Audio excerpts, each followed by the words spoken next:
बहुत सारे बच्चों में और बड़ों में बार बार खांसी, सर्दी, अस्थमैटिक अटैक, निमोनिया हो जाता है और ऐसे पेशेंट में खास खास के चेस्ट पेन भी शुरू हो जाता है। इम्यून पावर डाउन रहती है और ऐसे बच्चों में और बड़ों में बार बार फीवर हो जाने से एनीमिया फॉर्म हो जाता है, बाल्डनेस आता है और blackness of the skin form हो जाता है। ऐसे सब पेशेंट में हर्बल मेडिसिन सबसे बेस्ट रहती हैं क्योंकि इसका साइड इफ़ेक्ट नहीं रहता है और बच्चों के लिए और प्रेग्नेंट वुमन के लिए, ब्रेस्ट फीडिंग मदर्स के लिए तो सेफेस्ट ट्रीटमेंट रहती है। इसीलिए आयुर्वेदा में पेशेंट को फ्यूचर और प्रेजेंट को बचाने के लिए हर्बल मेडिसिन दिया जाता है। कंठामृत वटी, लवंगादी वटी, खदीरादी वटी दी जाती है, वासासो दिया जाता है, वासावटी दिया जाता है।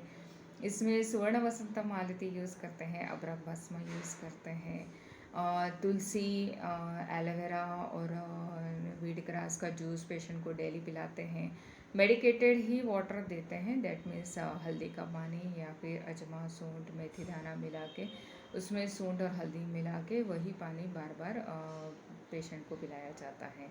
इसमें उबाल के ठंडा किया हुआ वार्म वाटर ही पेशेंट को पिलाते हैं और चेस्ट पे और बैक पे लगाने के लिए एक लेप देते हैं या फिर बाम लगाने के लिए देते हैं और छाती को कपड़े से रैप कर दिया जाता है। ऐसे पेशेंट में वोमन ट्रीटमेंट भी दिया जाता है जिससे कि पेशेंट को 7 to 11 डेज स्नेहा स्वेदम ट्रीटमेंट दे के 11वें दिन या 7वें दिन उसको दवाई पिला के उल्टी की जाती है जिससे कि शरीर का पूरा कफ और एसिड पूरा निकल जाता है।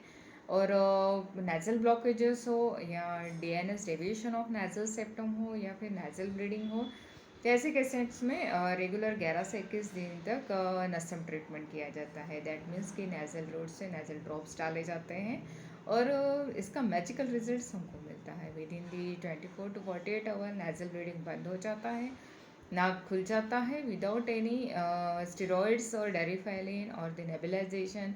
Patient without any oxygen cylinder और कुछ भी डेरिफेलिन के इंजेक्शन के बिना ही पेशेंट सांस ले सकते हैं और खांसी, हुपिंग कफ भी बंद हो जाता है। इसमें मोस्टली सीतोपलादी देते हैं, त्रिकुटा देते हैं और पेशेंट को प्राणायाम करवाते हैं, अनुलोम विलोम करवाते हैं और भस्त्रिका करवाते हैं। धूप में बिठा देते हैं 10 से 15 मिनट या फिर 30 मिनट्स तक। रेगुलर करने से पेशेंट का एलर्जिक प्रॉब्लम परमानेंटली सॉल्व हो जाता है।